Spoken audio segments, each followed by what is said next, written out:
Thank you once again for tuning into Radioactive. Today, let's make sense of some real garbage. And I mean some real trash. Let's talk about e-waste.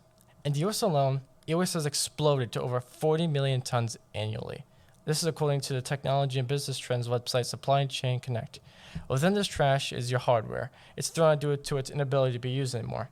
You got your computer accessories like your dead mice, you got your keyboards, you got your monitors, you got your speakers, and especially you got the computers themselves and your laptops. I'm sick of this, you see this on your news feeds, you see a new iPhone just dropped this week, and you immediately just rush down to the Apple store. I don't know, you set out from, out of your bed, out of your bathroom, anywhere in your house, you just run because you see it. You don't even care if, you're dressed properly. You just got to get the new iPhone because you're an Apple user and you need that new iPhone because that phone they use right now, it's not going to be good in the next few months, that's for sure. And you know what? What's Apple ever going to have you do with this new amazing, astounding technology? You get to use a USB-C charger now. Ooh.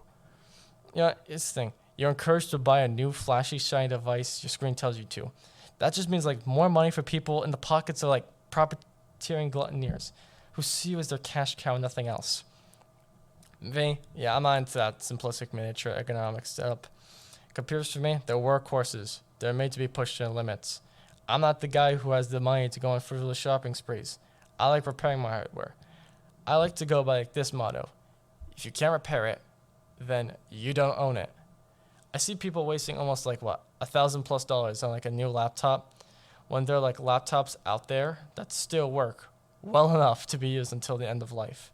The best example, I can tell you a story, gather around kitties, is when I was walking my dog down my block and I saw this old 2013 model Lenovo PC. I asked the person who threw it away on their lawns, hey, could I fix it? Could I keep this? I mean, she yelled from the window, this woman, she said, sure, yeah, keep it, kid. I was like, I did just that. Now, I got a fully functional PC and a fresh install of Linux. Beautiful Debian 12. I brought this thing right back to life. You don't get that fixing it on your own. You have to pay more to fix something rather than fixing it yourself. Self-repair is cheaper and it's better for the environment. With your iPhones, your MacBooks, you can't just open it up and see what issues you got.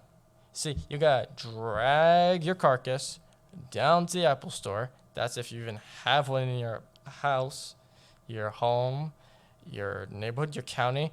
And if you can't find one there, you might have to go to the next town over just to have a computer repaired.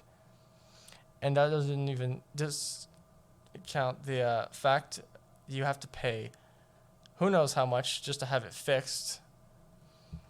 You see, Apple doesn't like you having access to your products. Apple thinks that you should get nothing out of it and be happy. I mean, yeah, I get it. You're not skilled in computers. That's all right. You can always go to a repair shop. Find somewhere local. Instead of needing to order a new laptop if your older one breaks, try to get it fixed. It's always a good, alternative. You can support small businesses like this.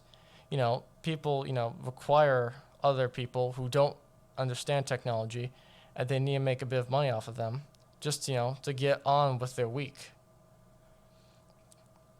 And with recycled and budgeted computers, building one yourself is better for the environment. It teaches you engineering. You get to learn how to fix these problems by yourself. And here's another thing. Just because you bought a used computer, it doesn't make you look cheap or impoverished. Trust me, I've been there before. I've told someone I got a refurbished PC, and it's like, oh, what, you poor or something? It's like, no. I got a laptop here that's 2018, but it was worth a few, $168 for 16 gigabytes of RAM and a Core i5 processor. That is fine on its own, especially with Windows 10 Pro. I'm done. That's a done deal. Sure, it's a little jank left and right, but you know what? It's fully functional. I could do whatever I want with it. And best thing, I can actually fix it myself. I mean, also, I compared 2 MacBook Airs to see if recycle would be better than, initial pricing. One from Apple's website and one from a upcycling and refurbishing center, Back Market. Comparing the two, Back Market's prices for a laptop was half the price of the newer ones from Apple. starting from Apple that had $1,000 for their original price, and Bark Market with their starting price being $532. That's not bad, especially if the MacBook's like what, about 1 or 2 years old. It's fine. It still works. You can use it. You don't really have to complain. And then I got asked this to all, to people who buy saying new is better. I got to ask you this. Do you just hate money or something? What did money ever do to you? If not the environment, just save a little bit more on your technology. Saying this, do I think purchasing refurbished laptops or phones is going to make a significant difference? I like to think so. If everyone will learn to buy cheaper and think more about how replacing hardware is better than buying a new one, if we can all learn you don't always have to buy new, then there'd be less e-waste, less space being took up around the world. I understand, not everything can be recycled, and that's awful, but the bare minimum is to try. That's what I think everyone should do. Overall, thank you once again for listening to Radioactive. Remember, knowledge is power. I hope to grant you that power, and with this power, I advise you to use it to help build a stronger, smarter, and private internet. Thank you so much. I'll see you later.